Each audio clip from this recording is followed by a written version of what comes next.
Okay, they're about to go. Three also works. We're live. No, we're live. Oh. Yeah. Good evening, good afternoon, refresh. good morning, whatever the case may be in this bright and wonderful world we call home. It is the Aloha Hour. I am your humble host, Mike Miller, and tonight I am with our co-host, Edwin Boyette, and special guest, Gary Shipman. Hello. And Sorry, hi. I should totally do those one at a time. We did it all at the same time. Oh, it's perfect. That's the best way to do it. Everybody. All right. Get it done. Get her done, son. So Gary will be showing us how he traces tonight. That's right. Hey, Gary, can you show that base piece of art though? Because the posing there is pretty spectacular, actually. Here, I can click on Gary because he's not saying anything. Oh, I'm sorry. There, yes. What I do is I do it like in a ballpoint pen or whatever that is. Roller ball. What is this? Precise. Yeah, one of these, and kind of get the idea down, and then I light box it and move it around wherever I want to and tweak it and stuff like that. So yeah. And then you redraw it? Yeah, well, I just put in like loosely, like see the blue line, and then I'll go in and tighten it up with ink. I'll be honest with you, Gary. I kind of like what you did already. Thank you. That's what I was saying. That posing is kind of... Well, it's got an energy to it. Yeah. Well, here's two panels up here, and that was the rough. Yeah, I kind of like the rough better. I do too. No, I'm serious. I mean, a lot of the stuff, it seems like when you take, or at least I take it to like a more of a comic style, it feels like it kind of loses that whatever. Do you have that? Can I have that one, Rhoda? Can you hand me that piece? You know what? I get the same thing. That's like why. Here's this one. Yeah, dude, look at the energy in that. Yeah. And then there's the finished. I get the same thing, Gary. I get the same thing. That's why I stopped doing layouts. Because I found that the more times I had to draw something, the stiffer it got. And so I just gave up doing layouts and I just started going like right to the board on everything. And I think that's what's happening to you too. You're losing a dynamic quality to your work the more times you have to replicate it. Yeah. You and I are alike in that sense. Yes, I agree. Let's see. I'm on YouTube. YouTube. Well, you're Mr. Shipman. Your rough and pen. Your rough and pen looks like we're watching someone responding to a very threatening and a towering primate.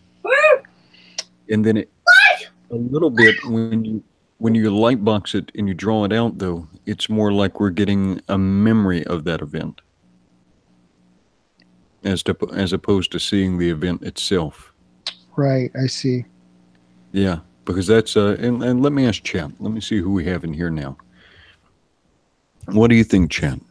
Look at the image. Look at the image that's being light boxed now.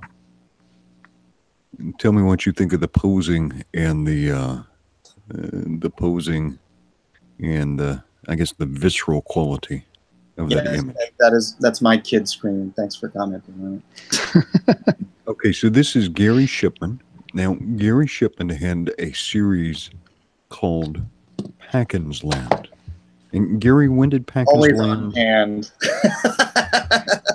When did Packin's Land finish up or go on hiatus last time? When was the last issue? Probably the last issue is this this trade paper. Let's see. Let's look at a date.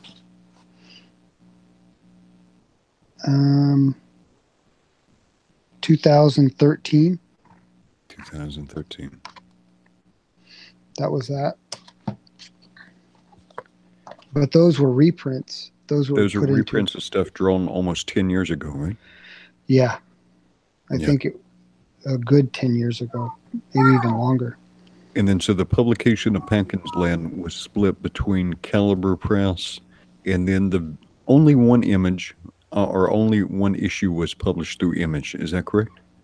Correct. The very last issue that was an original story was published through Image. And I probably have that on hand too. I just have to find it. Packens Land would be in the same genre as kind of like a C.S. Lewis, a kind of Lion, the Witch, and the Wardrobe, a kind of Narnia, a kind of epic adventure with peril and action, but perhaps without nebulous morality. The morality in the sense of right and wrong, good and bad is quite clear. Is that accurate? Well, yeah, I think that it was kind of clear in Narnia too. Yeah. But I mean, as opposed to perhaps some current work by other people. Yeah, I can't. I don't know what other. Where the only difference between good and bad is how well the people are dressed. That's how well they're drawn. Yeah, how handsome or not handsome they are. That's the difference between good and evil in a lot of modern fiction. Wow, that's a good observation. How are we doing tonight, Mr. Miller? I can't get things to work, but other than that, I'm perfect. Hey, you know what? It's 2 weeks and an hour since I launched this crazy thing, and where am I at? Last I checked, I think I was at 31,400 or something like that. See, I've got it up here now. All right, Lone Star, Heart of the Hero. We are, let's see, $31,460. There it is. 539 backers, or as we like to call them, the Lone Star Squadron. Right on, yeah. Lone Star Squadron, all out. Yeah. And welcome, Gary.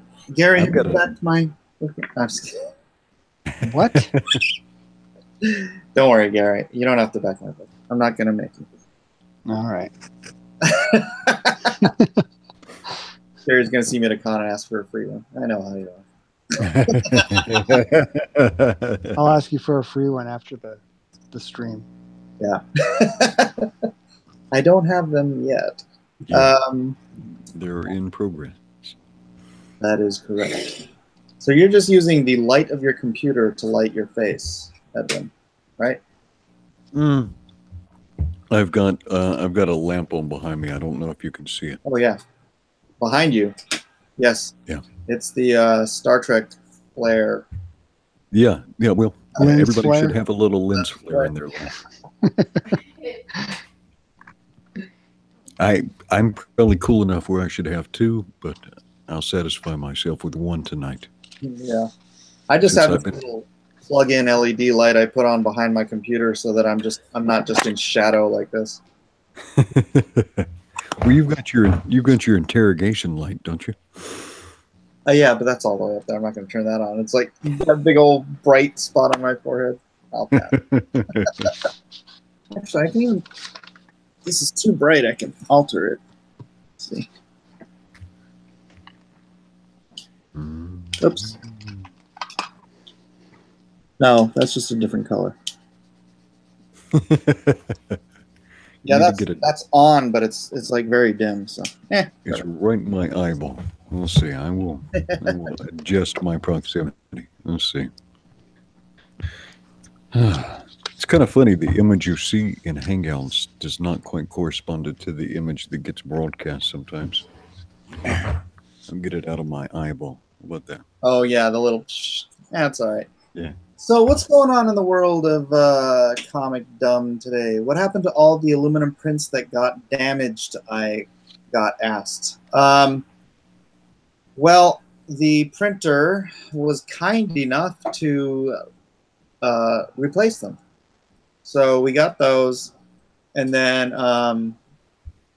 you know, try to bang the other ones out as best we can, sell them at a discount, you know, just make hay with it. So, yeah, that's what happened.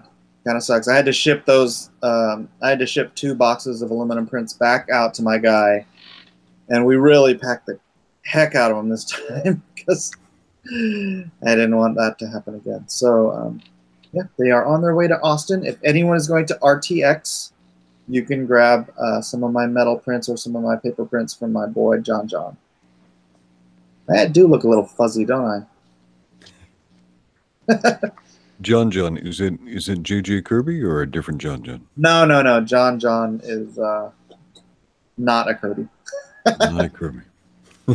I got to get David on here again. The audience loved him, and yeah, I think he'd be a good guy to get on the old Comicsgate bandwagon,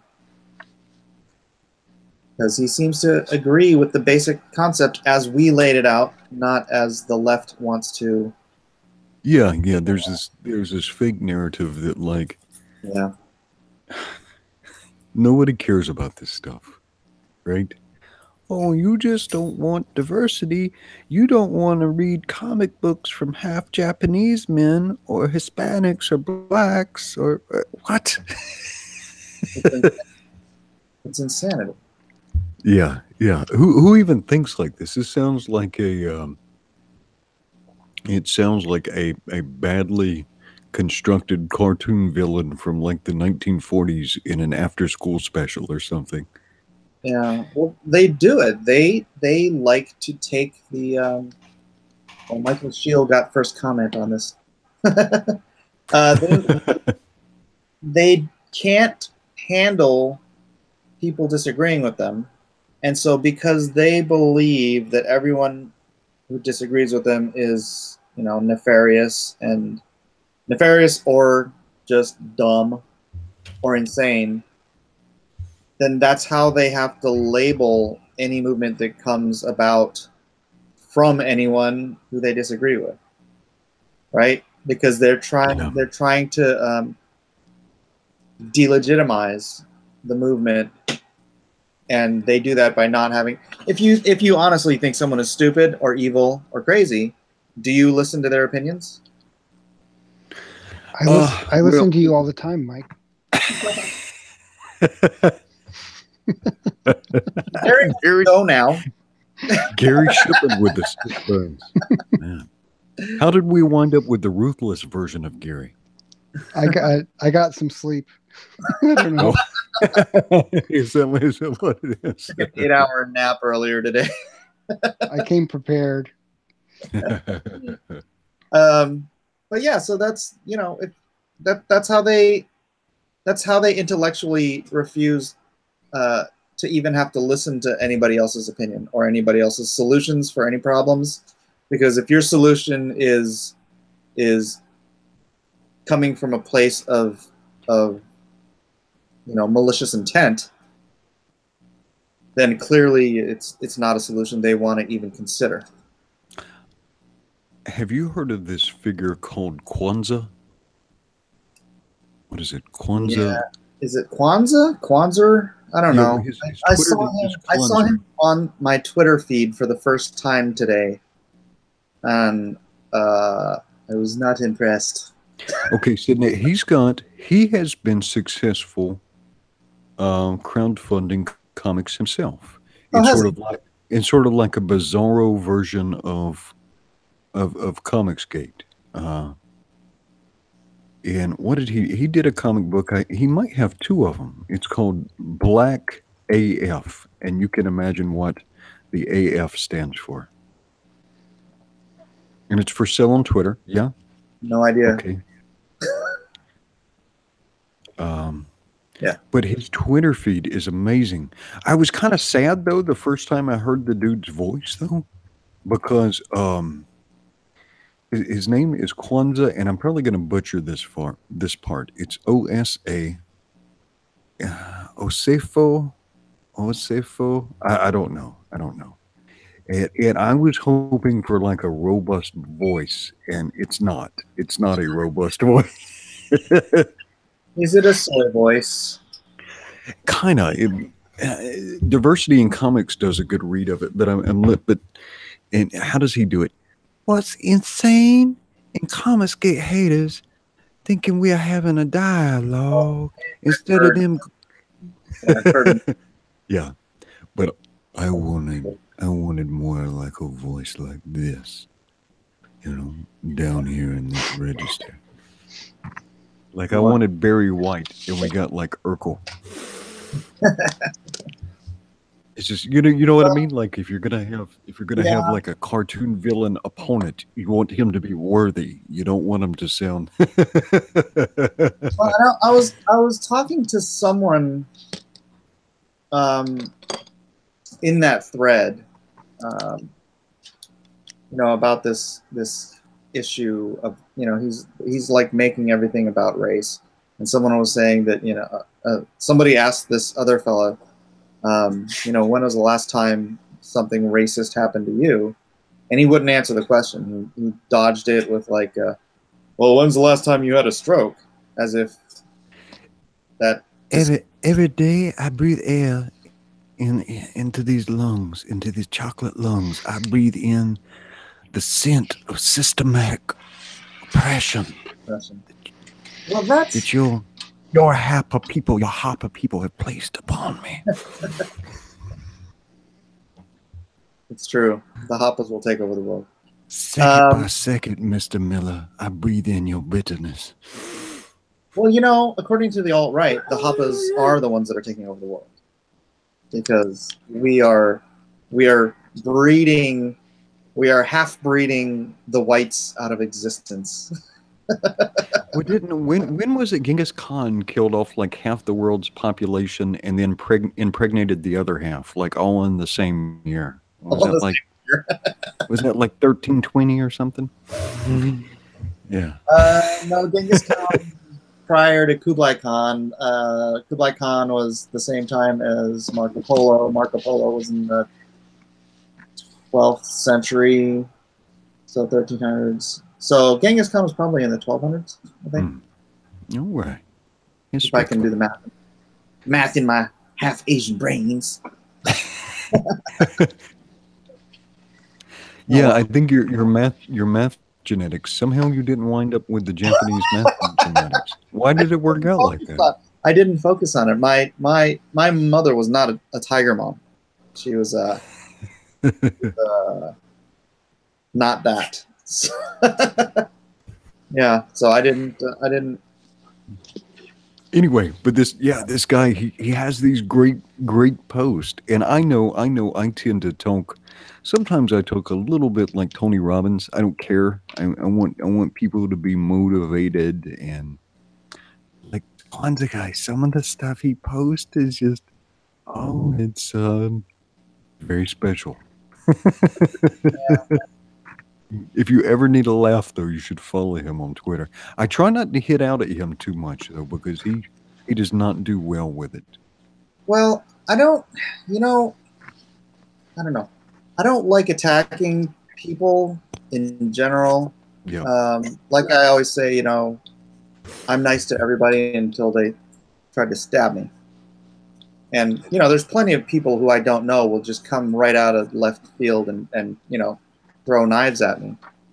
So with them, I'm fine. Kwanzaa's never said anything about me, and he may say some things that I would find, I don't know, laughable, probably, right? Yeah. It's good, solid entertainment. Ironically entertaining. I haven't read his stuff. I mean, I saw like one or two things today, but is he malicious? Or is he simply... No, he's a part of that. He dips in and out of that, but he's been a part of groups that were trying to get people deplatformed, and I don't know that he's not consistently publicly malicious, but yeah, he's dipped into that. Okay. Yeah, I mean, it's like, we were talking with Dan, right, Panosian yesterday. Yeah. And Dan's not a malicious guy at all. He's simply ideologically rigid.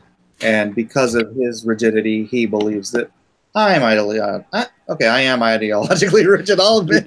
You know what? But no, I was really thinking about that though, and it seemed like he's a Bernie bro.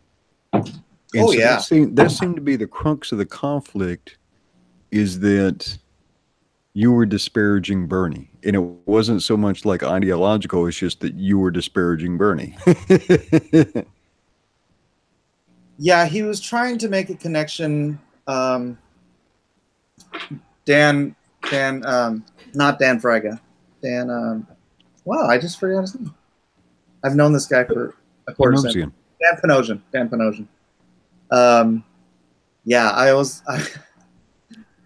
I almost went, because Dan is a what do you call it?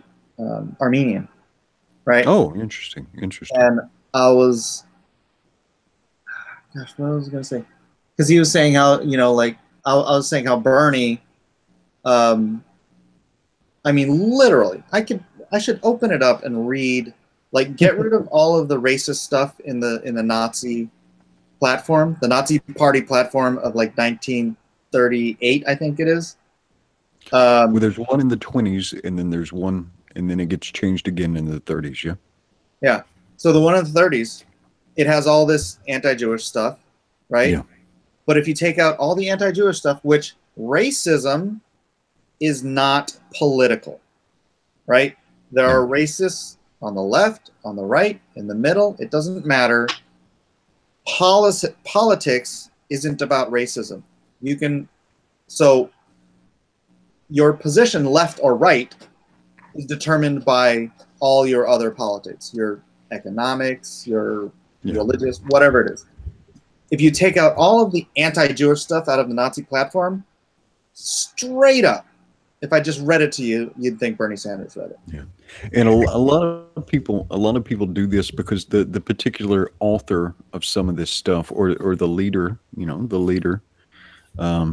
Adolf was actually kind of economically illiterate, and so because he didn't speak about it in length, a lot of people use that to say, see, look, he wasn't a real socialist. He was just kind of inarticulate about this stuff, and he didn't care as much about that. But some of the party functionaries were, and the net result was to nationalize everything. And I think, what did he say? I don't necessarily have to completely socialize the economy. If I socialize the people, everything else will follow. Yeah, but the left, they took over academia, and they did manage to. Oh yeah, everything gets it's guys. This was all about, because I did that Lone Star piece, and it says smashing socialism, and he's punching Hitler, right? And he's like, why would you say that? Why are you saying Hitler? I'm like, because Hitler was a socialist. And he's like, this is where it all emanated from. And I'm like, I'm not gonna lie about history in order to assuage your personal political beliefs, right? Yeah. And so but I really, really wish they would teach the truth about this. And I always go back to Hayek. Have you read The Road to Serfdom? I have not. Should I read The Road to Serfdom? You should. You should. I mean, it's a dry read. It's very academic. But it's so Friedrich Hayek was a writer who lived in contemporary 30s England. So he had an on-the-ground view of all of the politics that was going on in Europe in the day, right? And it's like very, very matter of fact, because in the 50s, after World War II, we looked back at totalitarianism and dictators as evil, right? But prior to World War II,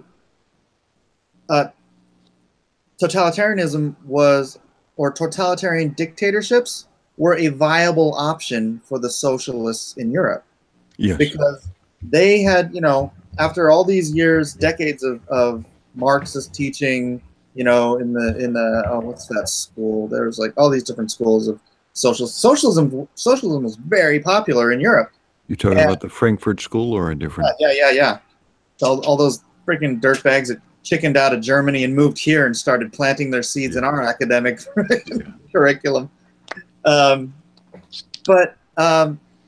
the socialists in Europe were just tired of trying to create their utopia through socialism.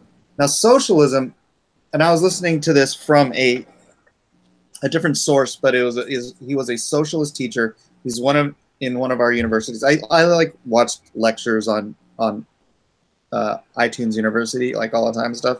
And so I was watching this one because I wanted to see what a real socialist thinks. And he's like, the difference when socialism and communism split was that socialists want, the utopia, right, at the end of the path. And communism wants the utopia at the end of the path. They both have the same end goal. But socialists are willing to get through the democratic process. Mm. So they're willing to change the hearts and minds, vote in, more and more socialism. This is what we've got on the left here in America today, trying to get there. Whereas communists are impatient socialists with guns. Yeah, they'll either starve you to death. And the interesting thing, too, is, and I gave you that link to Yuri Bezmenov. And so he was a KGB defector. He was a KGB defector. And so he lays out, but he was a propagandist and a journalist for the KGB. So he lays out some of the subversion, like how he himself did some of this stuff. So what happens is, like on Twitter, you can see what he would call a useful idiot. And so these are people who have unironically drunken the Kool-Aid, right? And don't realize that this is all just a system, and this is a way to get somewhere, and they're being used. But the problem is these radicals, once the revolution is over, these are the first people that are put up against the wall and shot. Because they're disruptive. They're disruptive to societies, and even communists don't want these people around after the revolution. But that only happens every time. Yeah, along with the starvation. That seems to. I'm starting to believe that. Where I was getting at is that so the socialists in Europe at the time in Italy and in Germany and in other countries, they were willing to grant powers of totalitarian dictatorship to leaders who said they would implement socialism. So whether or not Hitler acted like a socialist after he had become chancellor, he was given power by socialists for the cause of socialism. Same thing with Mussolini. Mussolini, I mean, he basically took socialism, just tweaked it a little bit, because his father was a socialist. He was raised a good socialist, but he was just a little too cult of personality, to just fall in line. So he kind of like, I'll do a socialism my way, Well, that was more French, Italian, but we're actually friends with an Italian family in the mama, the matriarch of the family. Is Mama in her 90s? Yeah, we grew up, but Mama's in her 90s now. Yeah, she grew up under Mussolini though. And then one of my neighbors now, there were parts they loved. What they did not love was the Nazis coming into their home, right, and demanding stuff at the point of a Luger. Yeah, they didn't much care for that. But they loved Mussolini. Especially in the beginning, they loved Mussolini. In the beginning, they loved Mussolini because he ostensibly got some housing built. He got people fed. And so if people don't have a place to sleep and a place to eat, it's pretty simple to to acquire some love or to acquire some affection by feeding and housing people. But that only lasts so long. Yeah, if I can remember correctly, this is the funniest part about Mussolini's rise to power was that he like, you know, he took control of the magazine of the newspaper and stuff before he rose to power, and he like showed up. I don't remember if it was the president or at whoever was leading. You know, I can't remember if it's president or whatever, however they called it. But he like showed up and he was gonna like he was gonna freaking do a coup and like take over the government. But he like showed up and the guy's like, "Oh, you want to be in charge?"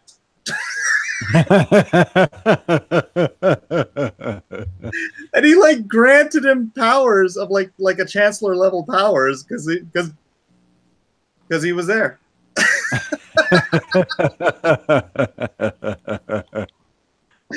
It's so funny. You research Mussolini's story. It's like so full of these weird anecdotes like that. It's just hilarious. Yeah. Well, a lot of stuff, because people are so apathetic to stuff. Really, a large part of who gets to dictate how things happen is the people who show up. So Yeah. like we got 68 people watching in YouTube now. And like the Lone Star Squadron, by showing up, they now have like a huge input into like the cultural phenomena of Comicscape because they show up and they interact, so their voices will carry much more weight than other voices because they show up. And this is just a small example in a microcosm, but the people who get to decide how our world is governed and run and how things work are the people who show up. 291 Sierra Whiskey. Oh yeah, you know what? I'm gonna be Sketches here. What's up, Sketch? Sketch has set it up so that I will be on world class BSers. I can't even say the name of the show I'm gonna be on. But I'm gonna be on tomorrow. They're having me. He's having them host me, so I'll be the special guest for a couple hours, starting at 1 o'clock Pacific Standard Time. So that'll be interesting. Okay, so 1 p.m. PST. Yeah. Are you going to tweet that out tomorrow? Yes, I should. I will. I mean, they obviously have more of an audience than I do, so you know. Oh, you've got Jayashiro Finney. Did you get a chance to meet Finney at the Comic-Con? I don't know. Did I? Finney, did I meet you? He is a writer. He's a writer, but he's also done a couple of graphic novels. He's done this thing called Case File Arkham. And it's kind of like this hard-boiled detective in the right after World War II meets Lovecraft, and so it's pretty good. But yeah, so what did he ask you? Because he's a if I'm not mistaken, Finney is also a Hoppa kid. He wants to know. We missed each other. Okay, Mike, be honest.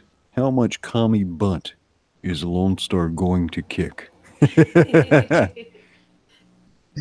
Well, you know, they don't believe that they're communists. I can't answer that. Spoilers. There are some spoilers. Yeah. Egg asks, Uncle Mike, so are all the unknown soldiers U.S. military only? To date, they are. It is I say to date, I mean currently. That's not to say they couldn't have been from other countries and fields of action prior to this happening. Because what happens is if one of them is killed and if they are in a hot zone or something like that, then you know, you kind of get you don't have a big pick of mortally wounded, you know. Well, I mean, I guess you get a few, but I don't know. Time is of the essence, so possible. There you go. Get them while they're hot, huh? Get them while they're hot. Well, you know, they kind of got to be on their way out the door, and you have to be at that place at that time, because you know you don't want to try to draft somebody who, could, you know, heal up and go home to his wife and family or whatever, right? You want to take people that are literally on their last legs. So beggars can't be choosers. That's right, Joseph. Hey, Mr. Shipman. Yes.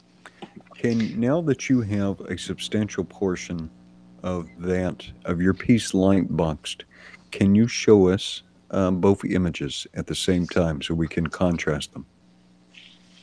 I can try. Oh, wait, I'll give you a wider. What's better, on top, side by side? Neat. The light boxed image is still nice, but man, that raw image is still powerful, Gary. Well, thank you very much. Energy, man. Energy. Good night, Sweet Tooth.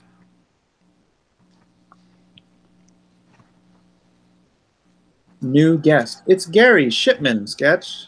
He was on here before. He's an old friend of mine. You know how I do. I drag my old friends in here and I make them talk to me. Except for Gary's not saying anything. I know. I'm just listening to you guys and I'm drawing. I'm getting an education here. On the evils of socialism and communism. Yeah, but the way to think of it, though, is socialism is just training wheels for communism. Well, like I said, it's socialism is the democratic, you know. Yeah, the patient socialism. All socialism is democratic. I don't understand that democratic socialism crap. The whole concept of socialism is that everyone gets to vote on everything, right? Everyone, yeah, you're just voting to award yourself a share of somebody else's stuff. That's socialism. Yeah, yeah. Mike, you looking real jacked, baby. You too, Booker. But yeah, basically communism is for impatient socialists who have weapons and are willing to kill to implement their they're just really vicious socialists. Yeah. So yeah, we had friends who grew up under Mussolini. One of my neighbors grew up under Tito in Yugoslavia. It's kind of funny because I was rolling around his home country armed up with the United States Army while he was a kid. My mom grew up under Hirohito. Oh, cool. Wow. How old is your mom? Well, don't dox your mom. Yeah. 78. Yeah. Yeah, her first memories are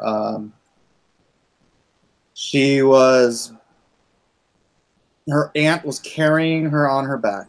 You know, the way they do in Japan, they like strap children on the back, and they were running away from town. And my mom remembers seeing the river full of logs. And she was only like 2, right? And she was telling my aunt this story. And her aunt was just like terrified. She's like, "How do you remember that?" She's all, "Those weren't logs."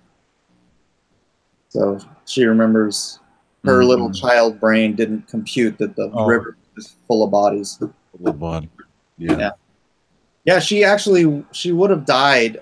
Her uncle actually had survived the firebombing. And so, like, when their town got firebombed and everyone was running away from the firebombing, her uncle was there and he's like, stop running away. He's all, run back to where they've already bombed because they're not going to bomb it again. So everyone in her village ran and got killed. So my mom's family was the only family that survived. Oh, well, okay. Yeah, that makes sense. Yeah, once something is bombed out, they're not going to bomb it again. Yeah, that firebombing, you know. I mean, those houses were made out of wood and rice paper. Yeah. So they didn't burn that long, I guess. War is brutal. But yeah, you know, people who talk about like revolutions and stuff, these are wackadoodle people. Like, yeah, everything's going to be great after the revolution. Well, not so much. People are going to suffer, particularly now. And you think the last time we had a real revolution in the United States was, well, we're over 200 and what, 242 years, yeah. And at the time, what, 98% of the people were subsistence farmers, right? That's so funny. We were just talking about this. We were talking about how in Cuba, because my father-in-law's wife was born in Cuba, Right. and so her daughter went to Cuba for the first time, and she's like, she hated it because they have nothing there. People don't even have food, right? Yeah. And I was saying how I remember Castro had made it mandatory that people with yards grow food in their yards for the state. So we've come centuries in modern technology to get away from everyone having to grow their own food, and communism manages to make us all farmers again. Yeah, turn everybody back into serfs. Yeah. So you've got under serfdom, you have to, a certain number of days a week, the peasants or the serfs would have to go work the royals or the leaders, the nobility's fields, and then they would get, whatever time was left to work their own to feed themselves. Right. But so if we had something akin to a civil war now, here's the way it would work. In each one of your grocery stores, whether it be an Albertson or an Aldi's or a Safeway or a Foodland or a Food Town or a Food Lion or a Winn-Dixie or even a Piggly Wiggly. I was going to say it. There is perhaps 3 days of normal stock under normal conditions. Right? Yep. And there's trucks going out all day, every day to the places where you purchase your groceries for. Under tense conditions like a tornado or a hurricane or an impending snowstorm, you've witnessed, I'm sure, each of you at some point in your life, how quickly the shelves are stripped bare of necessities. Okay, so now in something akin to a civil war, or even just wide-scale civic disruption, where goods cannot be brought in and out of cities, your shelves at your grocery store will be stripped bare in 24 hours if they're not looted. And the average American only has a couple of days worth of food in their home. It only takes 2 days to become Venezuela. Yeah, what do you think happens in these major cities within like a matter of days? It will be zombies. Zombies is right. Yeah. I think I could survive off the figs in my tree for about a week. A big fig tree. Yeah. No, it's absolutely true, and it's a little frightening, and that's how spoiled we are. That is how spoiled we are, but God bless us for being spoiled, because it's like, you get Bernie Sanders is like, they complain that people in communist countries have to wait in line for food. I think that's a good thing. But he's an idiot. Because what are you talking about? You can't. What is it? Does it build character that you have to wait in line for food? I mean, starve your family? I think the point he's trying to make is that they can't get food. Whereas in heartless America, right? Whereas in heartless capitalist America, there's no one giving them food. But that's not quite the case, because we've always had charity, and at the local level, there's assistance. I mean, like, there's just mass homeless people in Hawaii, but they all have EBT cards, right? And they got papaya trees. They could just walk up. Dude, I was just there. There's food on trees all over the place there. My brother was homeless in Hawaii when he was in his 20s, and that's what he would do. He'd shower at the beach showers, and he'd eat fruit off of people's trees. It's not a bad place to be a bum. It's not the worst. Yeah. And a lot of people are actually charitable. Before government tried to be all things for all people, We used to have like these religious hospitals for people, right? And a lot of these hospitals still have these religious names. And there used to be all kinds of faith-based and community-based charities, and we used to do this.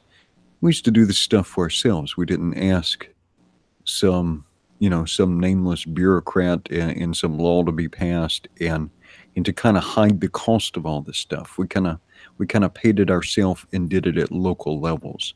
Whereas now we've abstracted the cost of all this. The problem, though, is in abstracting the costs and passing that burden along to the government, it takes energy out of the system. So actually, more people wind up underemployed. More people wind up, you got to balance these things out. And I'm certainly not an economist, but it seems like you can get the government to do so many things. You end up pulling so much energy out of the system that now more people need the government, and it seems to be like an endless spiral. Yeah, it's what's the name? Adams, the Invisible Hand. The Wealth of Nations. Adam Smith. Adam Smith, The Wealth of Nations, right? Invisible Hand. The invisible hand of the market. Yeah. I mean, that's it's so much better to have the invisible hand at work than to try to plan every aspect of people's lives. And that's what it is. It's a planned economy. It's planning for every eventuality, and every eventuality has to have a bureaucracy that minds that, and every plan needs a plan, and it just becomes this convoluted mess where you have half the population sucking on the government tit and the other half of the population paying for it. And it's just, I don't know, it's like the recipe for civil war. Yeah, it is. And you notice I asked my son the name, and he knew it was Adam Smith. Right. And the problem is there's more fragility built into the system now. People are, and I don't mean this as a pejorative, but people are more fragile now, right? Because they've been raised in these artificial systems, and our behavior to each other now is kind of artificial, and so people have less resilience now, and you can see that. You can see that in the systems that are put into place to protect people from being offended or being exposed to ideas that might harm their self-esteem. And then, what is the percentage of people now that are on like antipsychotics and antidepressant medication? And they say that millennials have some of the highest anxiety levels of all demographics. So yeah, and that's a funny thing. You know how they're always saying, oh, Denmark is socialist and Denmark is the happiest place on earth. Literally half the population is on antidepressants. Really? Literally. Oh. That's why they're happy.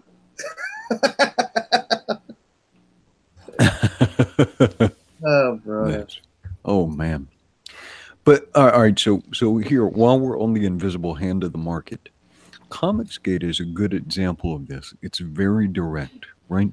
Mm-hmm. So you get somebody like Miller up here who says, okay, I have an idea. I have skill to execute this idea. If you will give me money, this is what I will produce for you, right? And it's very direct, right? There's very little abstraction. Yeah. Maybe the only abstraction is the potentiality of what comes next if the Lone Star fundraiser is very successful, right? But you can see exactly what you're going to get and what you're helping to create. And whereas Marvel is a little bit more abstracted. Now it's still the hand of the market, but Marvel is now the subsidiary of one of the world's largest global corporations, which is publicly traded, and they exist as an IP farm. And so there's these levels and layers of abstraction. Now, the hand of the market is still has its effects on Disney, the parent company of Marvel, but because the company itself is so large, and because the way some of the laws have been changed by these very same corporations or their lobbyists, it kind of abstracts and minimizes the direct effect of the invisible hand of the market. They've tried to insulate. Large corporations tend to get busy using their money to purchase politicians and craft laws in such a way to shield themselves from the invisible hand of the market. Yeah, I know. And, you know, that's the weird thing. It's like the left and right should be able to agree on that crony capitalism is bad. But the left's solution is to give the government more power. Yeah. Rather than taking that power. F the police. F the police. They're the worst. They're killing. Oh, we need to make sure cops are the only ones with guns. Right. Yeah, it's illogical. And, you know, I mean, it comes from a good place. Yeah, like, it does.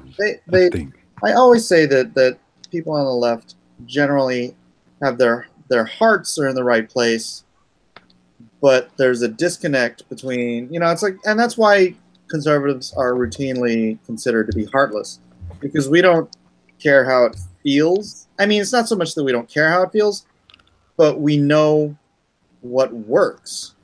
You know, certain things work, and yes, those certain things may hurt certain people in the process of it working, but there's nothing that doesn't hurt anyone. Mm-hmm. Yeah. But the left, that's like all they focus on is who's getting hurt during this process. Well, it's like, you know, hey, let's cut taxes, and, you know, they're like, I don't know, somehow or another, some people, I don't know, who gets hurt when you cut taxes? The government. when you cut taxes, people who rely on a lot of public services, and right. We actually, okay. So well, now it to some degree it would hurt my company initially, until we changed over to like we pick up like a lot of state and federal contracts to do the demolition during like renovations. But there would be a changeover period where people would want to build new commercial things, and so they would want to demolish old structures. So it would equalize for us. Yeah. Well, truth be told, we make more money on commercial jobs than we do on federal government jobs, because the amount of paperwork and the amount of crazy stuff we have to do to comply, right? Yeah. And makes the cost of the work so much more expensive. The private market always does everything better.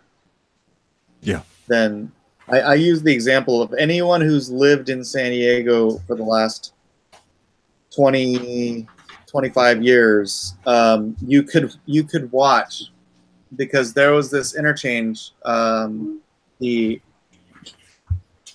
that interchange? The 52 interchange. It comes from East County. Stop. It comes from East County, goes all the way almost to the coast.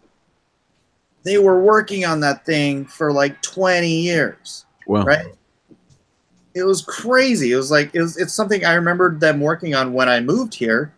And then they only finished it like, I don't know, 6 or 8 years ago. Right?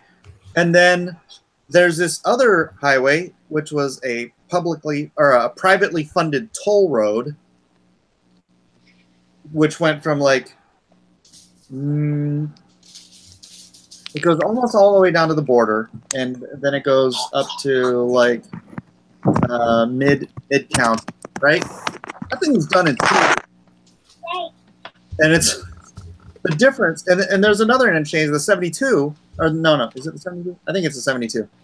Same thing. The privately funded toll roads, they somehow managed to slap these things up, and they're perfectly. I know.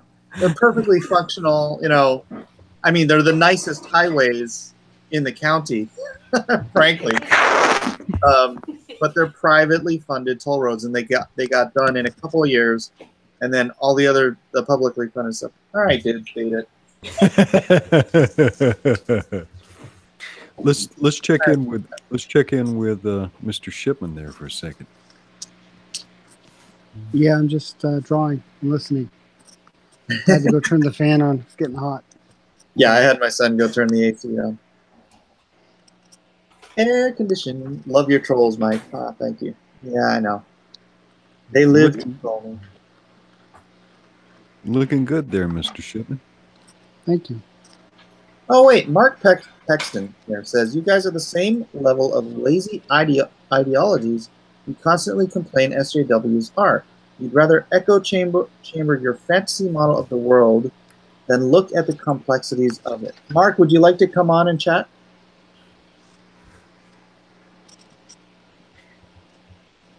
I just lost volume. Hang on a second. Yeah. Is it after I said, Mark, would you like to come on and chat? Yeah.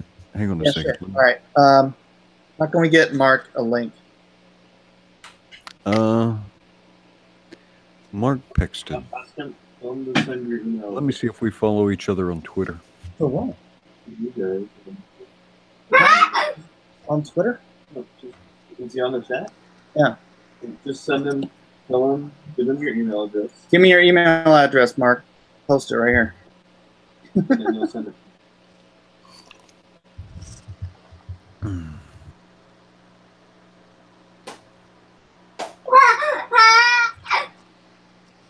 Mark, just so you know, I despise echo chambers. That's why I spend so much time arguing with people like you on the internet. You guys are the same level of lazy ideologies. You constantly complain SJWs. You'd rather echo chamber your fantasy model for the world than look at the complexities of it. Okay. Yeah, just so you understand, like me, for instance, I live in Hawaii, and the things that I might be interested in politically will probably never happen. There is, the game here has kind of been jury-rigged. The unions control a lot of stuff here. Like every public worker has to be a member of a collective bargaining unit. So the unions in Hawaii are very powerful, and in politics in Hawaii is run by the unions. And we have a lot of government workers. And so any of the things I might want to see politically will not happen. It's unlikely that Hawaii will be unwound to a different time. Oh, did we get him in? No, I'm trying to... I had to load my edit address. I didn't have my mail server on because I try to shut everything off.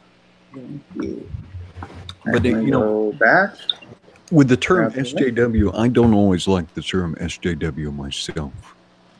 Sometimes it's good, but sometimes it's like it is kind of a lazy mental shortcut. Yeah.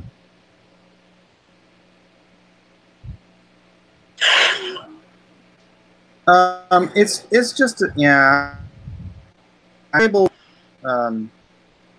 There's gray area.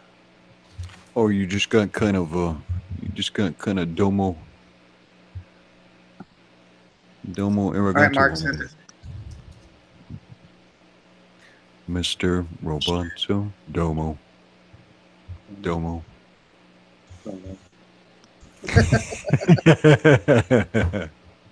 Domo arigato. And Mark, you have to open it up in Google Chrome, so I hope you have that. Yeah.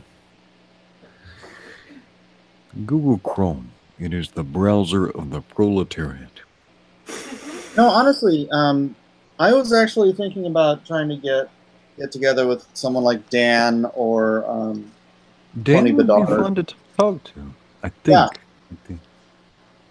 It's sometimes too when you get the context of some, when you can hear like tone of voice and such. Yeah. Stuff changes a little bit. as opposed to people just being keyboard warriors. I'm a keyboard samurai. Prepare yourself. Pepper your Angus. Yeah, no, honestly, Mark Pexton, how are you? Nice. Can't hear you, buddy. Can't hear you. Margity Marg. We could see you though. You're But we muted. can't hear you.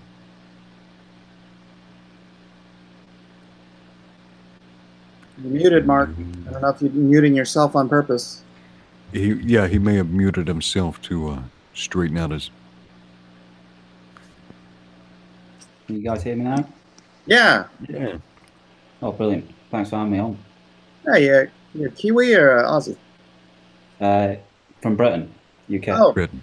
Oh. Are sorry. you a Briton in the United States or a Briton in Britain? Britain in Britain. Britain. In Britain. Tell us about yourself, Mark. Well, I'm a doctor of philosophy and comic book hobbyist. So I kind of big fan of you, Mike, and I've been following the Comicsgate stuff and been really interested by Heath. I've been following you guys for a while. I kind of like doing my own comic books. Like, I mean, I'm not a professional standard or anything, but I enjoy doing art and I enjoy kind of trying to understand how to do narrative storytelling. So that's part of the reason why I enjoy your live streams and you guys talking about comics and talking about interesting things. Right on. Well, cool. What did we get wrong? I think, well, I mean, partly a disagreement might be terminological in the sense of I think you guys use socialist in a term which you've explained to being something very close to communism. And I think there's a kind of large string of different intellectual traditions that go into what might be described as socialist in the sense that there are multiple strands of it. So for instance, before we get too deep though, Mark, before we get too deep, well, one thing to always bear in mind is we're looking at things from a very American perspective, right? And yeah. Me and Mike also are from a specific generation, but we're speaking very generally. So we're speaking in, even when we started to get a little bit deeper, we're speaking very generally and from a layman's perspective, right? We're not trying to be very careful with like our formal language and formally defining what socialism is and communism is. And well, on top of that, there's a pretty wide divide between the definitions of political ideologies across the pond. In Europe and England, like liberal doesn't mean what it means here, you know. Yeah, and I think there's, but I think, I mean, I take your point, Edwin, but I think. Sorry, I'm not laughing at you. I'm laughing at the Miller household. Yeah. Sorry. I hope I didn't look. I'm used to being laughed at. It's fine. No, I'm not. It's there was a small bouncing child. I'm sorry. I take your point, Edwin, but I think I mean, part of the reason why I don't normally join these chats because I normally just enjoy listening, but part of the reason why I jumped in the chat was because I think what seems to me from the outside, not being in America, is what's going on with this culture war stuff in part is hyperbolic use of language and imprecision about language and terms that allows people to talk past each other in a way where the conversation gets driven by the extremes on both sides, who, for their own ends, quite often, I think, as you rightly identified, Edwin, some of their reasons for doing this are quite nefarious. But they're the tiny minority. The vast majority of people are caught up in this dialogue because they're talking past each other. They can't recognise that there's common ground, or that politics is often about a series of trade-offs. Of, you know, certain political ideas might maximise one set of virtues but have one set of deficits. Another set of political ideas do the opposite, and it's the two in dialectic that balance each other and constrain each other and can produce the kind of feedbacks that democracies need, where citizens and communities can say, hold on a minute, this idea is going too far, it's not working, or this has an unintended consequence, it's not working. And I think part of the problem with any extreme ideological position is that it pushes away these criticisms and corrective mechanisms and says, all the people that think that are just crazy. And who's your football team, Mark? Who's your football team? You mean soccer team or American Yeah, football. yeah. No, I mean British football, soccer. Who do you I support support? Celtic, Scottish football team. Who do you support again? Celtic, a Scottish football team. Okay, okay. And have you ever been involved in fisticuffs over your football No, I'm team? not the fisticuffs type.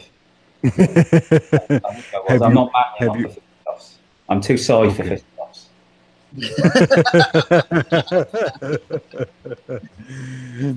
Have you ever have you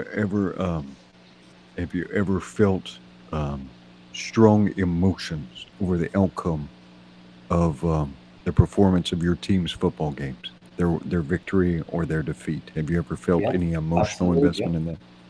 Okay, I'm going to posit to you that at least in the United States, 80% of American football is, or 80% of American politics is football. It is soccer. And so Republican and Democrat are just jerseys for people, right? And they're just cheering for a side and they've externalized it kind of. But it's really at that same level as sports for about 80% of Americans. I think it's more dangerous than that, though, because from the outside, what seems to be happening is that three things. One, there's this assault on language. So there's this hyperbole about language. So, for instance, racism. Oh no, I don't disagree with you on that. Yeah, I haven't disagreed with anything you said so far. Mark, just so you know, I haven't disagreed with anything you've said so far.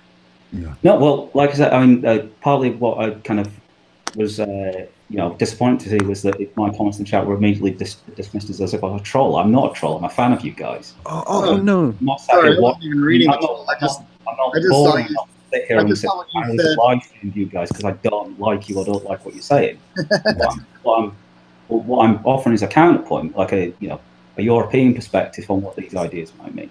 And so I was going to say the other two ideas about what I think's going wrong in the culture wars is that there's this hyperbole about language, so that people don't use terms the way that are remotely linked to reality. And when you don't use language when it's linked to reality, you can't have a sensible conversation. If it can mean anything that's totally trivial, then it's no longer a serious moral affront. I don't think anyone in this chat's racist. I think very few people associated with Comicsgate or even Donald Trump are racist, and it's lazy, and as you were identifying earlier, it's a way of othering people and shutting them down intellectually in the community to say, we don't have to listen to you because you're the bad people. And that's part of the second part of this dialogue, which is you expand every social conversation to be political. Comic books shouldn't be a political ideologue kind of battleground. It's crazy that they are. It's crazy that films are. It's crazy that any of these things are. And then the third thing, which is most pernicious, is that you take politics and you turn it from a political discussion and you turn it into a moral discussion. There's so much of the discussion about politics, and obviously politics always has a moral dimension, but it's become fundamentally a moral discourse now. And that leads to this kind of moral panic. When I hear people talk about Donald Trump, and especially Donald Trump supporters, they're acting like they're under moral assault by him even existing or something. And that's not a political debate. That's not a Donald Trump's got these bad ideas and they'll have bad consequences and we don't want him to do that and we'll fight against them. It's, oh no, the sky's going to fall in if there's another second of Donald Trump. And it's got all the classic hallmarks of what sociology calls a moral panic, where a community identifies a problem, vastly inflates the significance of it, and then ends up in this purity spiral that you guys have talked about before, where people identify these kind of witches around every corner. It's like, oh, well, you're a racist, you're a kind of white nationalist. And it's ludicrous. Hey, Mark, but can I stop you for a second? That's different from a political discussion. And I think it's kind of like marring these things together and saying, this SJW behaviour is a whole set of social behaviour which is vastly more pernicious than a political debate between socialists and liberals or whatever it might be. Yeah, liberals. I don't know where you guys would fit on the spectrum in some kind of combination of conservatism and liberalism in sort of more philosophical sense of liberalism, not a narrow American sense of liberal as a kind of political party. No, we're very much classical liberals, but that's not how the term is used in America anymore. Yeah, absolutely, yeah. But brother, you're in the echo chamber right now because I agree with everything you're saying. I thought you were going to come in here and argue with me. Point to describe, but I suppose this is my point, which is this is a this is a plea from people who would identify themselves on the other side of the spectrum, to say, you know what, like I'm not an SJW in the sense of I believe that there's such a thing as justice in the world, even though justice, as Kant said, where does this sense of justice come from when the world's so manifestly unjust? He thought it came from God. It's like this idea of like, we believe that justice in some fundamental sense is possible.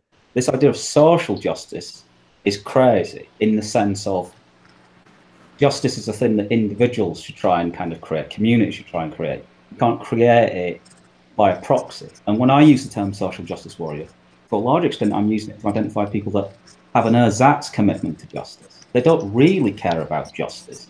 What they mostly care about is virtue signaling, or kind of, you know, you strike the right posture on Twitter, or you say the right thing, and I'm a virtuous person because I hate Roseanne, or because I love James Gunn, or whatever it might be. That's a paper thin commitment to justice. I mean, and I think that there are people who, on either side of whatever political spectrum, have a kind of, I would describe it as this. There are people who have a commitment to the idea that there's such a thing as truth, and that their ideas have to correspond to the world, and that whatever ideas you've got about it, you ultimately have to put them to the test of, does it work in the world? Did it have the consequences you want it to have in the world? And then there are people, as you know, which is the single most pernicious hallmark of communism and Stalin, there's a complete disconnect between reality and what's called in philosophy semiotics. So semiotics is just symbols. So you can think of it as like, it's the difference between the gents' toilet and the symbol for the gents' toilet, right? So you've got a little picture of a man, and that means this is the gents' toilet, and then you've got urinal in it. Now, people who are obsessed with semiotics, like social justice warriors or communists or any of these people, think if you change the picture on the door, that changes what's in the toilet. And it doesn't, you know. If you take all the urinals out and put cubicles in, then you've got a woman's toilet. It's changing the world that changes things.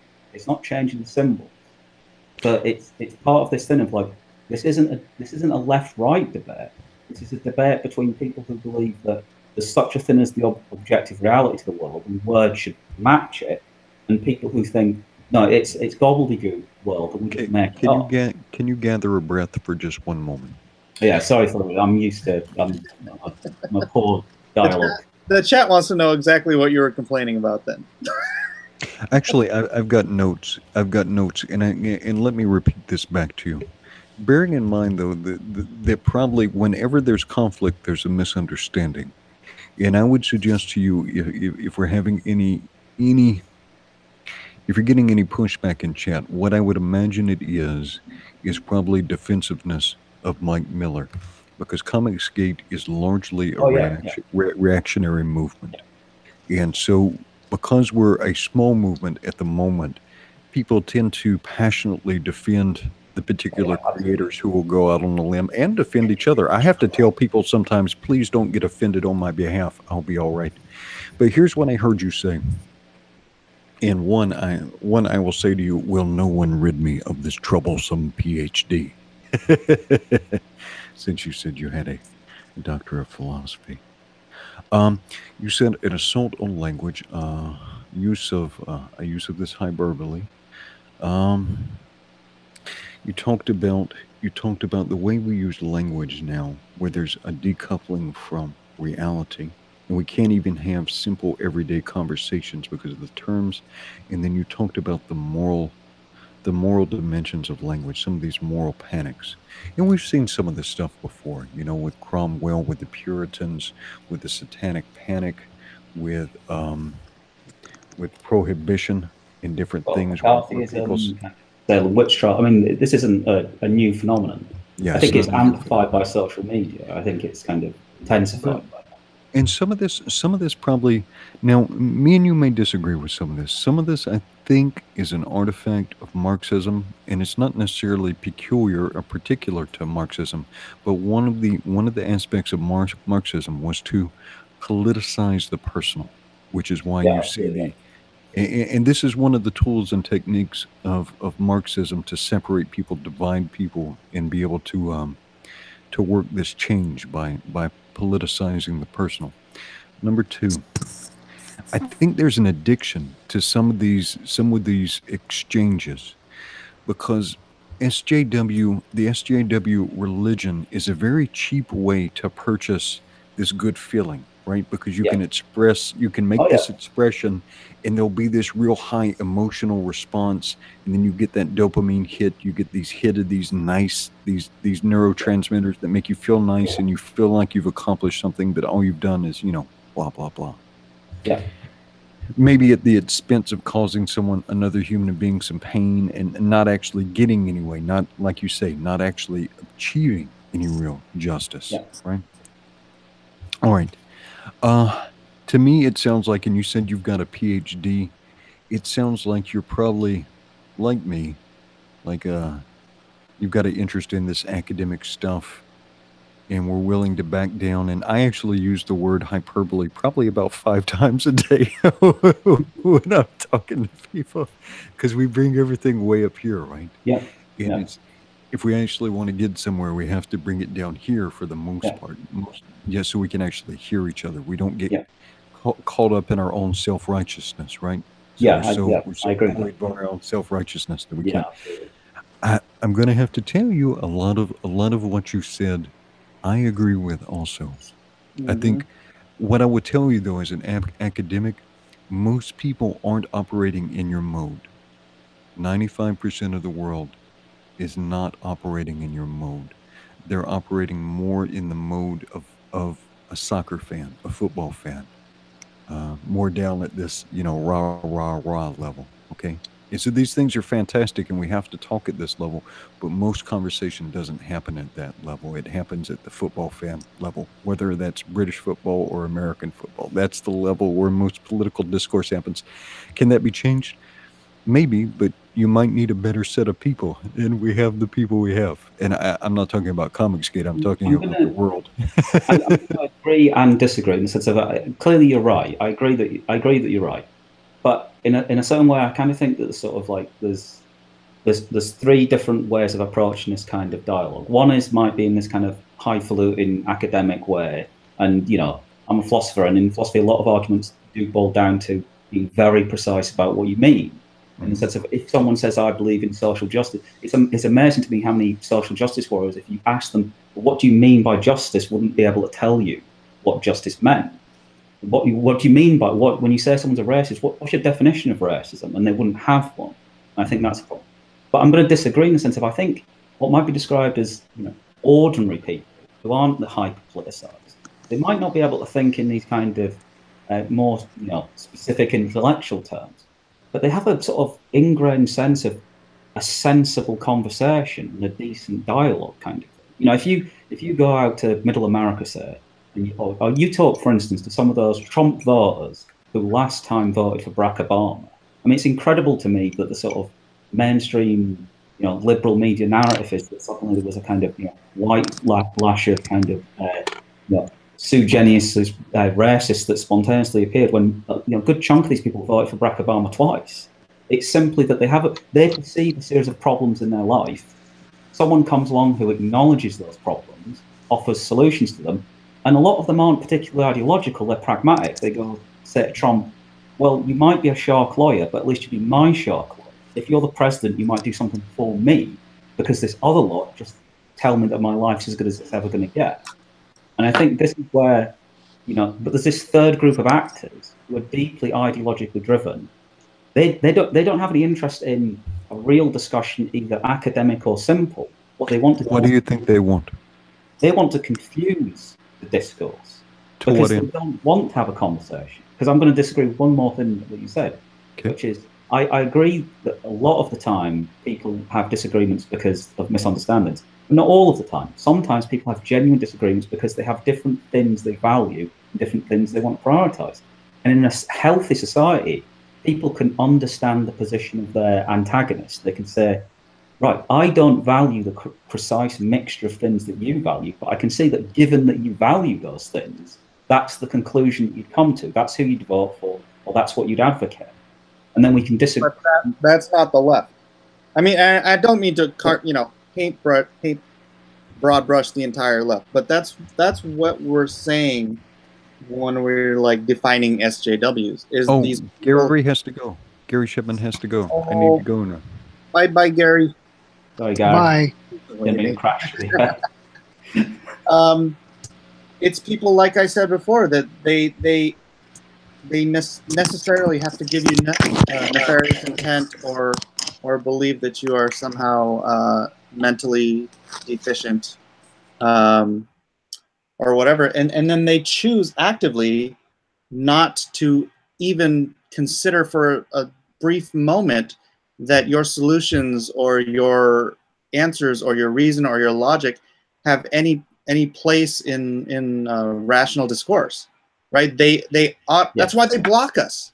That's why they all, oh my gosh, you disagree with me, away with you. You know, I suppose I agree with that. What I'm cautioned about, I suppose, is that the way I would describe it is there's a game that's going on here with the extremes on both sides, which is they go, right, what we want it to be is this little tribal kind of echo chamber where we talk to ourselves, and the most extreme elements of it always win because it's a purity spiral. Because no matter how to the left you are, the person who's further to the left and more radical is more pure, and they set the agenda, and equally on the right.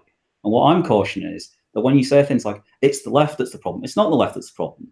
It's social justice warriors that are the problem. And, you know, I'm someone who would describe myself... broad brush it, but the social justice warriors they're off the cliff. They're so far left, they're off the cliff.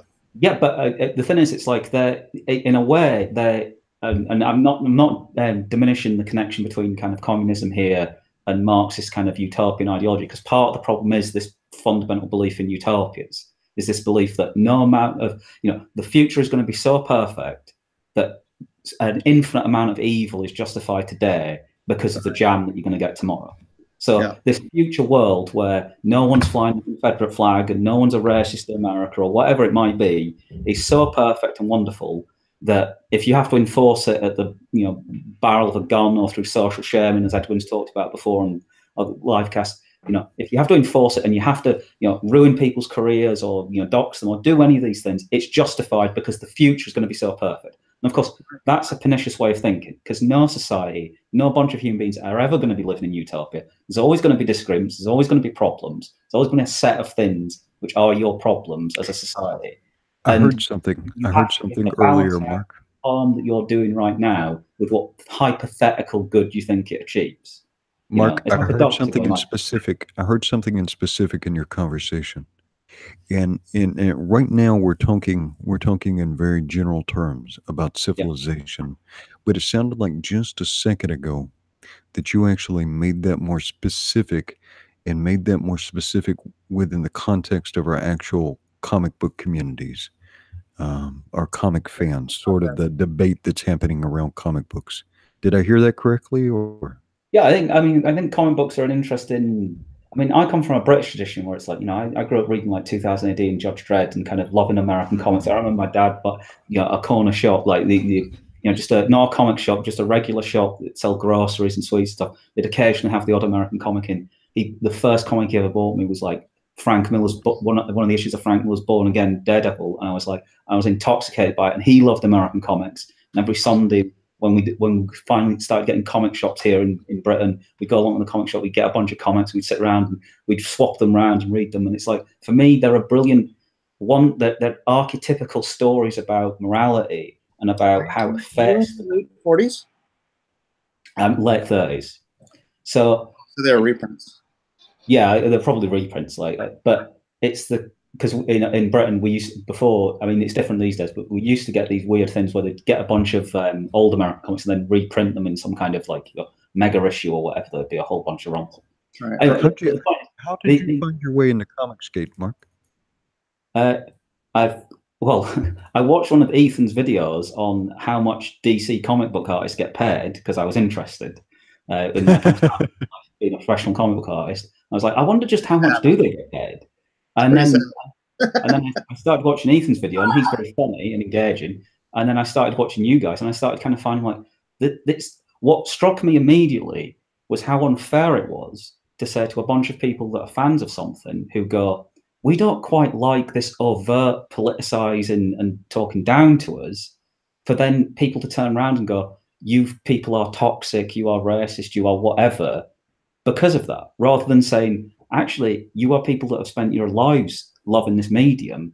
You know, we don't necessarily have to kind of give you a veto over what happens in the books or something, but it's reasonable to at least go, you're coming from a place of like loving this stuff and wanting it to be as good as it can be. Well, are you finding that? Do you watch my channel regularly? Yeah, I saw you on one of the Comics Gate live chats, and then started subscribing to you and kind of following you. So I've been watching you on and off. Like, I don't watch all of it. You find my channel to be that sort of vitriolic? No, I don't find that. That's why when the conversation started getting on to kind of your more overtly political views, it's like, which again, like I might have my disagreements about. Did you catch the context of it though? And some of this, some of this is a spillover from like a little debate that we were having on Twitter with a fellow named Dan Panosian, who's a great artist, great guy. But he is probably, is he full on socialist or is he just a Bernie bro, Mike? I think he's probably, as you know, I haven't talked to him in a while, but his positions are pretty far. Yeah. Pretty far out there. I mean, I wouldn't label him an SJW, but he would be. He'd hang out. I know he hangs out with one of them. Yeah. So our conversation about politics was kind of an extension of that. Yeah, well, I apologize if I was a bit too strong in my criticism view. I mean, you guys have it's okay. That you're not interested. I agree with you. I don't like echo chambers. I mean, I hang out with Edwin and we agree on most stuff, but we do this because it's the Aloha Hour, and we're just supposed to sit here and chill and talk comics and God and whatever floats our boat at the moment. Yeah, we are going to have some. I really did want to get somebody like Dan Panosian or Tony Burdett or somebody to like, because you know what, when I first got into politics, like, well, not when I first, but you know, the things I loved were like Crossfire, right? Politically Incorrect, Hannity and Combs. I loved it. I loved William listening to F. both sides. I loved hearing the arguments on both sides. And you know, when Hannity or Combs left Hannity and Combs, I just stopped watching because I don't want to hear just one side of the argument all day long. Yeah. I love hearing arguments, and I mean, I love arguing too. So yeah. That's why I thought you would. I thought you were going to argue with me, and here you are just. No, I'm sure we could find things to argue about. I mean, I don't follow the minutiae of American politics in the way that like you guys do, but there's an advantage to that. There's a disadvantage to that, which is I'm not up to speed on all the developments. The advantage to that is also that you get an outsider's perspective on just how crazy some of this stuff is. Well, primarily what we were talking about is just sort of historical context of communism and socialism and the rise of socialism and dictators in Europe and all that kind of stuff. It was pretty broad. It wasn't exactly, I mean. But I think, what irked me, if anything irked me, is that there are achievements of socialism in Europe, and there are socialists and socialist writers and thinkers like George Orwell who fundamentally disagreed with this form of socialism or form of communism that seeks to just see ideology first and then the world as a secondary consideration, rather than socialism as one set of pragmatic solutions to the problems of life, not the only solution, not a panacea that solves everything, but one part of the mix. And one way of viewing that is that socialism speaks as a kind of collective voice for communities, not based on identity politics, but based on kind of economic needs. So, you know, and that's a fundamental difference, because one of the things about identity politics is they're closed groups. So if you're identified as whatever particular race or whatever particular gender or whatever, then, you know, you can't, largely speaking, move between those groups. And so your identity politics is set. Class politics is different. People can move between social classes depending on the economic system and the wealth distribution. And they're permeable barriers. It's like, it's appropriate for groups to bargain collectively at certain times. It's a fundamental mistake to be reductive about that and say, your identity is nothing but that group identity. And I think this is what I'm saying. It's that if you're going to criticize socialism and communism as a kind of repulsive set of political ideologies that have kind of, you know, been responsible for the deaths of millions of people. So I'm not here to defend communism. But at the same time, Hayekian neoliberalism is something that's led to this crisis. Hayekian neoliberalism and what might be described as what I would describe as the extreme centre, which is when people talk about centrist politics in Britain or America or Europe, what they usually mean is a kind of nice, cosy consensus between the kind of political elites and economic elites about what should happen. And since the 1970s, it's actually been quite a radical set of ideas by historical standards. You know, Margaret Thatcher, Ronald Reagan had a radical set of political ideas about how. You know what I think we need to do? I think we need to set up a. I think we need to set up a political hour. We may be. Dude, I only have so many hours in my day. Yeah, but we may be doing a disservice. We may be doing a disservice to our audience. You know what?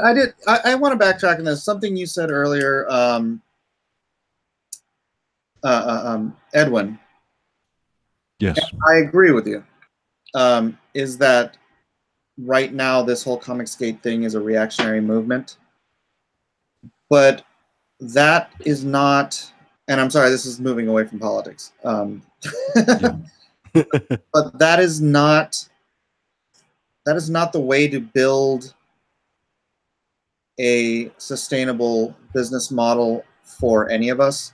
I don't know where, you know, if someone is trying to build their success off of, you know, hey, let's stick it to the other guys, right? Yeah. There's only so much sticking you can do to the other guys. Yes. What you have to be building here is an organic, you know, business model where people are coming in, you know, through the natural growth of a channel or whatever, and they're picking up a product because it is a product that appeals to them, not because it's anti-political or because it is political or any kitschy kind of you know, the heck was that? Any kind of like, what do you, frilly, you know, topic of the day type of a thing. We've got to looking for some red meat.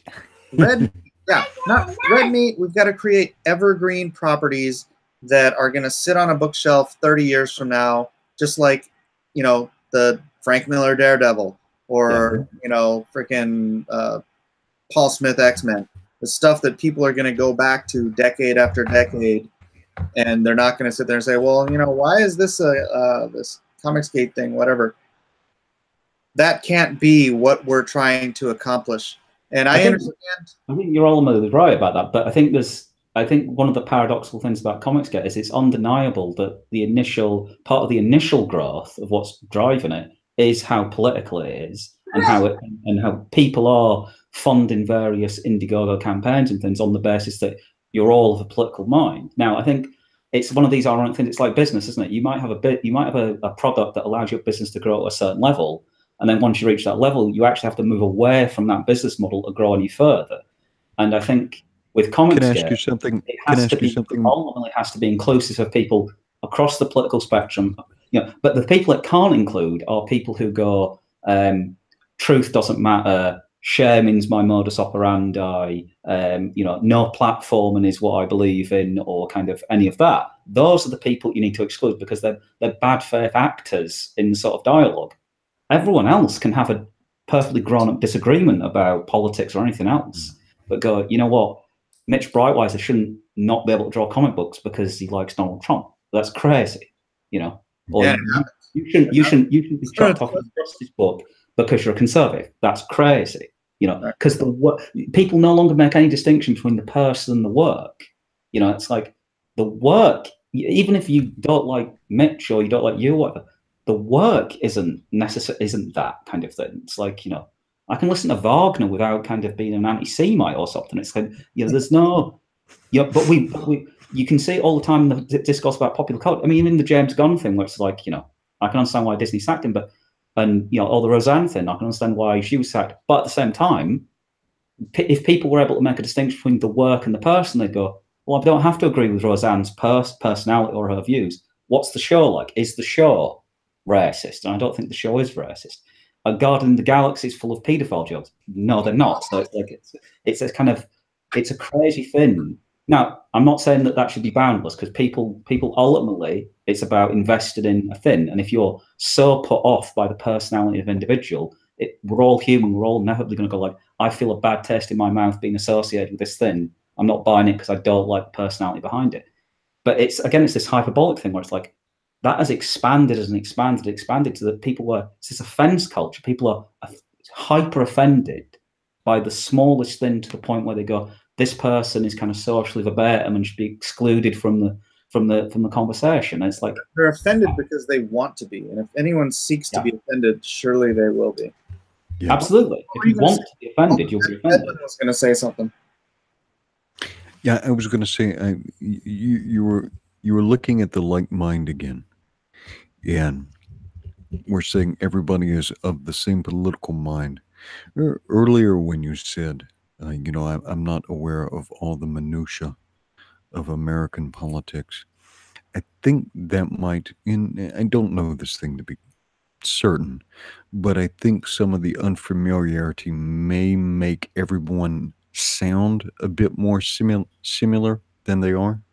And just keep that into consideration. There may be quite a bit more differentiation than you're actually perceiving, just because of some of the granularity may be kind of opaque to you, if that makes sense. Oh yeah, look, part of the problem with, I speak from my own experience in the sense of, when I was a much younger person, I was caught up on this kind of, as you described earlier, this feeling of self-righteousness that comes from being engaged in politics. Of going like, so what changed that for you? To be a better player. What changed that for you? Person, because I'm standing for it, and it's like, make it personal. What changed that for you? Don't. All right, I like you. You're an interesting person. You're bright. Make it personal though for a moment, which is kind of funny because we're talking about not making it personal. Well, I'll give an example. Tell me something about Mark. What changed it?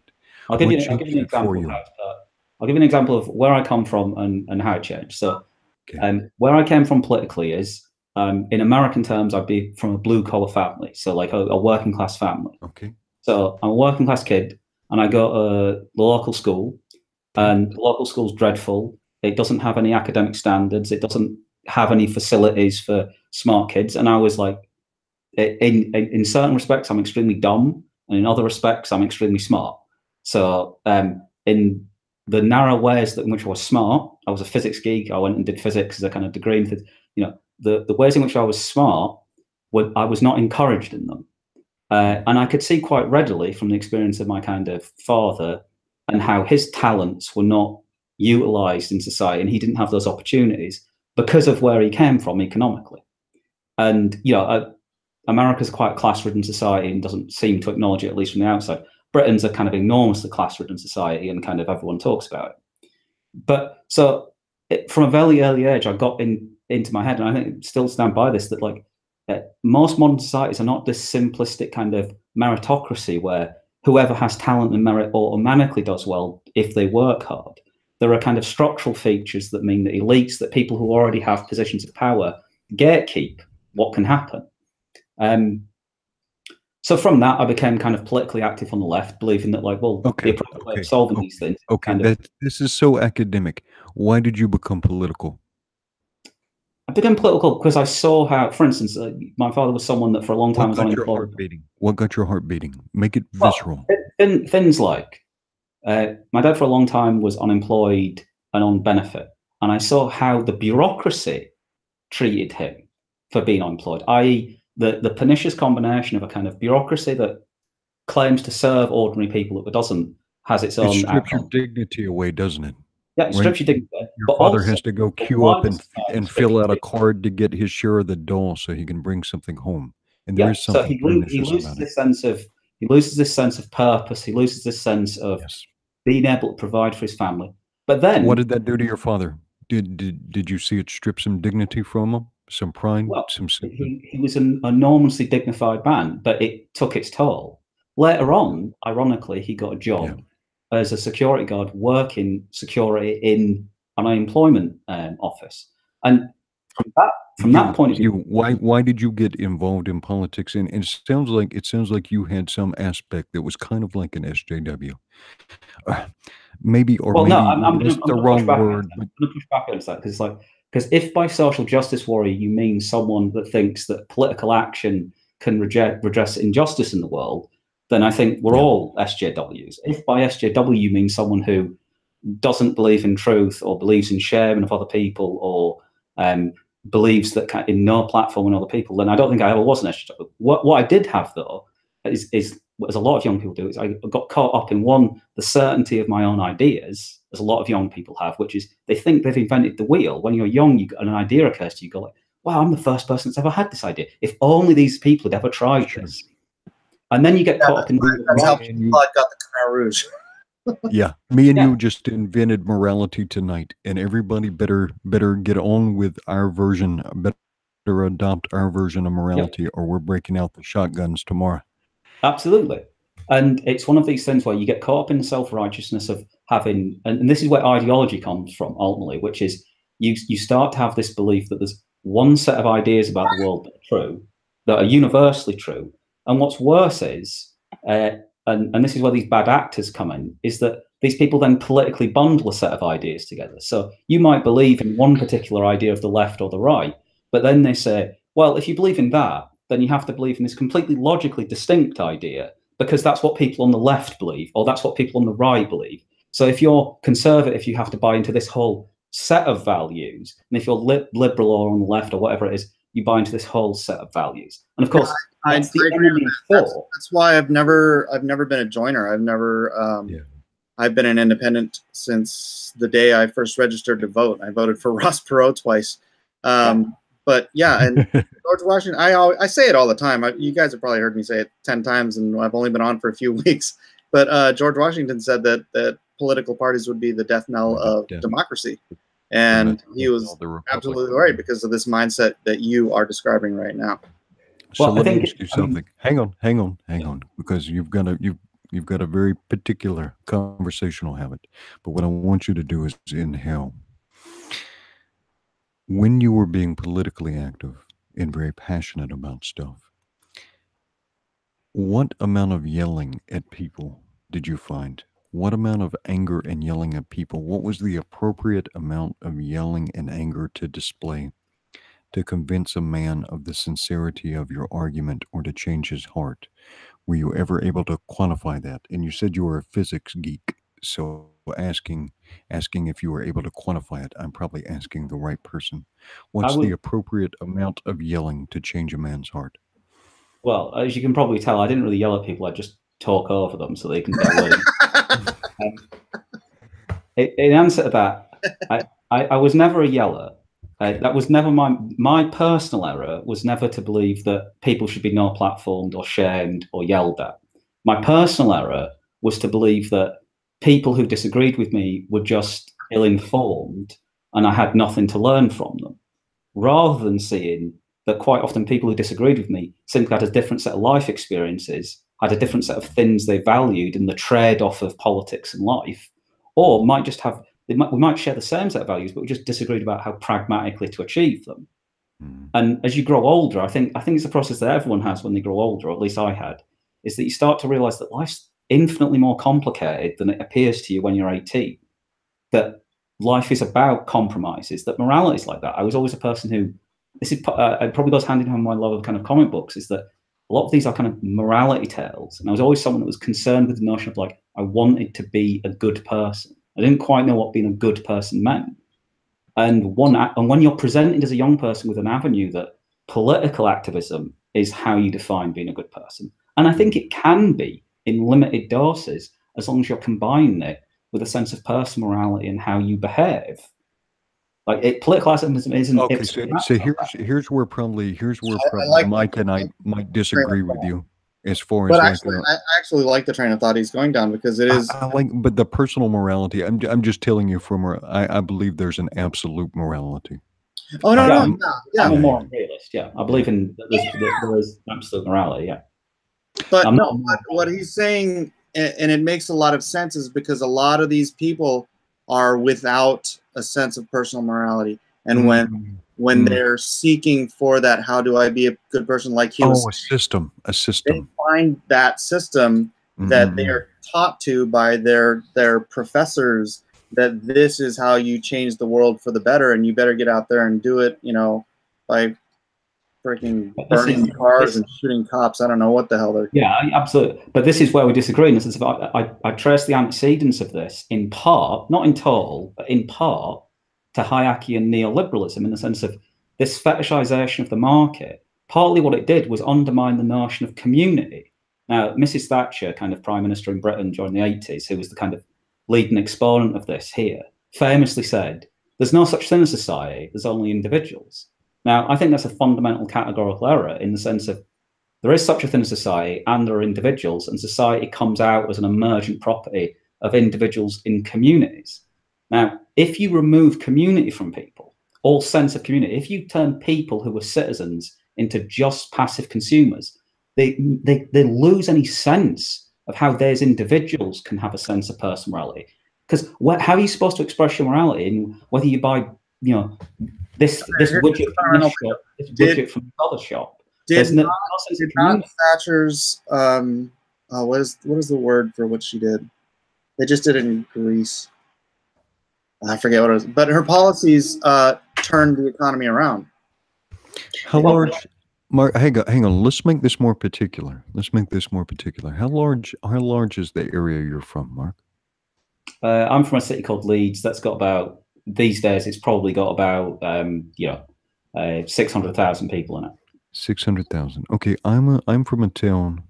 I'm from a town of about 5,000 people.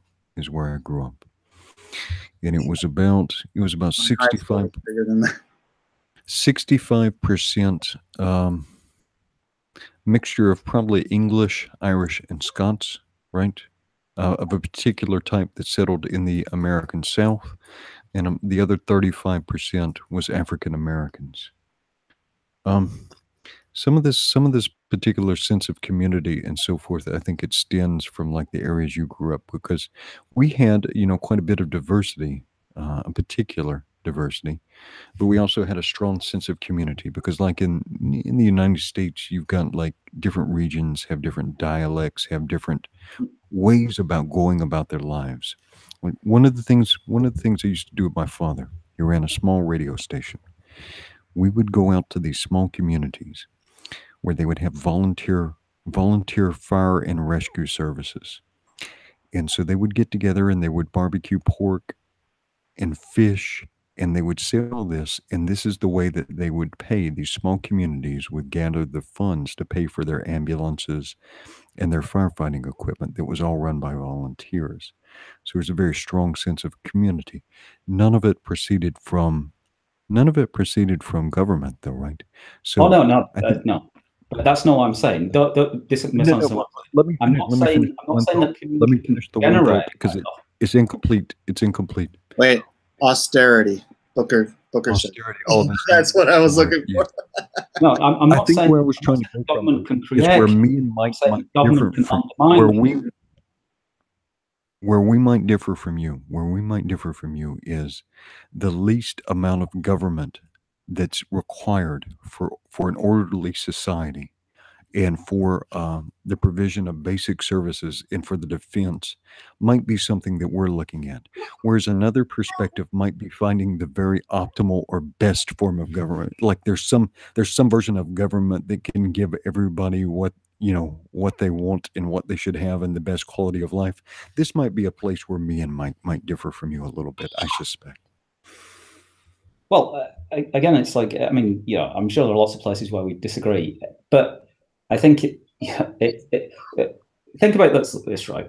Why is there such a desperate need for an enemy right now? If you think about it, on social media, there are vast numbers of people that, number one, are trying to connect with each other through these like ridiculous things where they're going on Twitter and they're going on YouTube and they're trying to connect with people. And you go, well, why does this need come from? Well, it partly comes from kind of a mass sea of loneliness. And I'm not universalizing that. It's not everywhere. But especially in large urban areas, people feel disconnected from their immediate geographical community. People don't feel like their neighbor is someone they could knock on the door of in a crisis and they'd help them. So they'll seek out communities. It's natural. Human beings are fundamentally biologically community kind of animals. So we seek out communities. And then we find that the kind of communities that we find seem quite superficial and trivial, because, yeah, you can find a bunch of people that like Star Wars films on Twitter, but it's not very vital. It doesn't have much meaning. But here's a thing that you can do, which is if you see another group who are behaving incredibly badly, that enemy, that common enemy, bonds your little group together in a much tighter way than you otherwise would have. And Comicsgate's an example of that. If social justice warriors disappeared overnight, you guys might be friendly to each other, but you wouldn't be bonded in the same way that you are now. Now, do me a favor. When you get off of here, I want you to go look up Henry Tyfel in identity theory, social identity theory. Guy named Henry Tyfel. You'll enjoy it. He talks about some of the minimum differences needed to establish a group. You will enjoy this topic very much. Well, I mean, tribes often bond together by having the other, the enemy. It's like who we are is, well, we're not that bunch of people, and that's, in some way, that's just natural. It doesn't necessarily have to be an enemy. I mean, I hold on, Mark. I often make the distinction that you go to Asia, everybody hates each other. The Japanese hate the Koreans hate the Chinese, the Chinese hate everybody. But they come to America and we're all yellow together. It's not that everyone else is the enemy. It's just that we have a very limited commonality because we're only 4% of the population. And so, it's not necessarily enemy. But I understand what you're saying, and I think that is a natural human reaction to. I mean enemy in the sense of this constructed enemy, in the sense that, and again, I'm not denying for a minute that there are bad people out there, who the people that I would describe as social justice warriors, who are acting in bad faith because they gain commercial kind of benefit from it, they gain kind of social status from it, they just they scratch that perverse psychological itch they've got for inflicting damage on other people. That's a tiny minority of people on both sides of the political spectrum that drive the discourse. I think part of the reason why other people jump onto the bandwagon is because they think of it this way, right? Donald Trump just visited the UK, and there were mass protests against Donald Trump. Now, the majority of people who were protesting, if you asked them, wouldn't even be able to say specifically what they were really that upset about. Nope. But moreover, if they did say something, it'd probably be like a smorgasbord of like Heinz 57 varieties of different things they all disagreed with, different identity politics they all had. The one thing that brought them together for a nice day out, and I think this is overlooked, which is like they all had a nice day out together, is their belief, well, we all agree that Donald Trump and anyone who likes Donald Trump's kind of hideous, don't we? And when you see that aspect of it, that's part of the reason why it's difficult for people. You talked about before about the sort of the drug of self-righteousness. I think that's absolutely right. And part of what this is as well is the drug of community, where you go like, oh, wow, there's a bunch of people who are my brothers in this meaningful struggle. I mean, you guys talk about in Comicsgate all the time that like this matters. It's not just comic books. It's this thing that matters. And I agree it matters. But at the same time, it bonds you guys together to have the belief that you've got this kind of enemy and this war that you're fighting, this kind of cultural war that you're fighting. And that's because in this particular vein, where the complaint is that the people who are driving this, gosh, I hate to use the word diversity. Well, we've made it it's too abstract. It's too abstract. It's too abstract. There are people in our society now, within this, I'm speaking now completely within the limited domain of comic books. If you've expressed the wrong politics, you are now unemployable by the largest potential employers, DC and Marvel, right? And this is not opinion. This is not summation.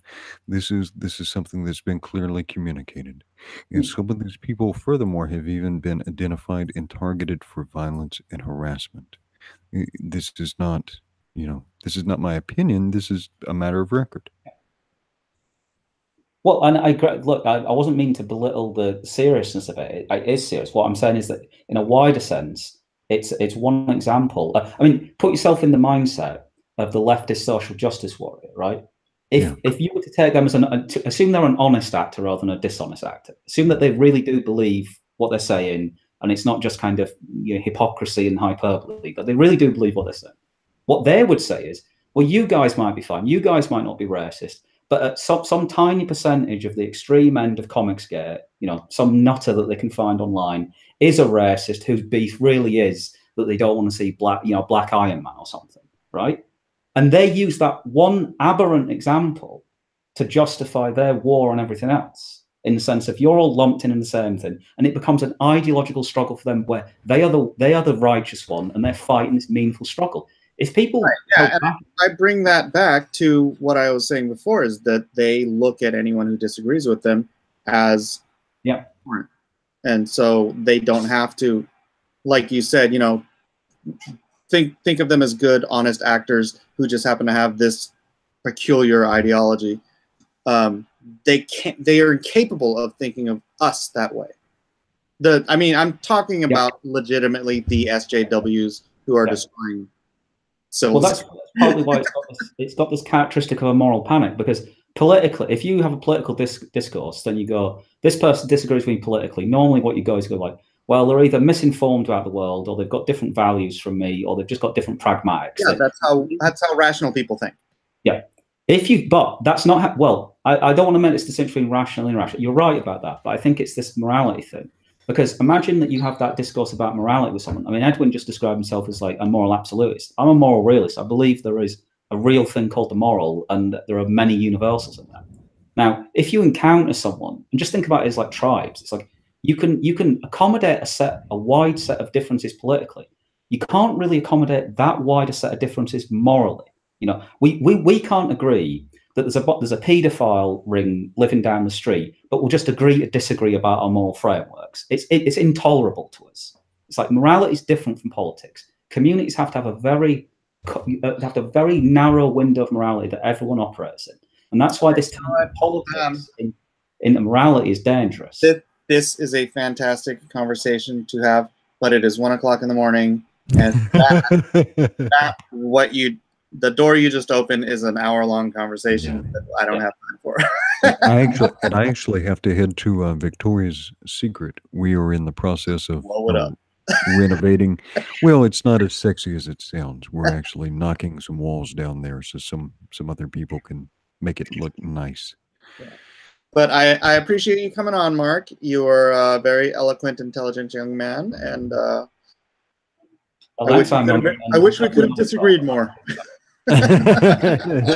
Yeah, I'm sorry we didn't have more points of disagreement for you.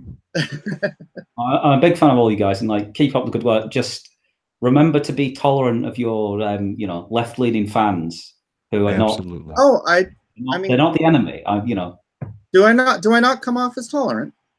I think mostly tolerant. I think tonight it's kind of maybe it's the times we live on. Everyone's a little bit too hypersensitive. Maybe I've been guilty of that as well. Well, as I was saying, this was more of, it started with talking about Dan in particular, and then it really went more into a historical venue. I don't know.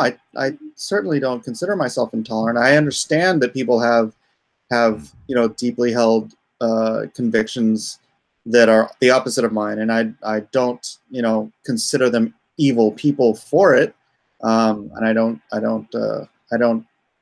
try to disconnect from them as human beings. Like I was saying, Dan is a great guy, right?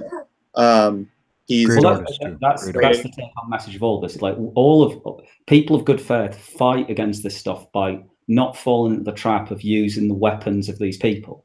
Don't use the weapons of SJWs, because it doesn't matter. Win the culture. Call me out on it, but I hope I'm not. I hope I'm not. Absolutely. Well, thanks for having me on, guys, and keep up the good work. Yep. Cheers, guys. Aloha, everyone. And I hear that in Hawaii people eat a lot of spam, which is really funny for a break. It's like spam was something that was rationed during the war, and people really look down and know. I remember meeting a Hawaiian couple once. Spam. Funny song to us. Spam a lot of good night. Good night, guys. Lone Star Squadron. Dismissed.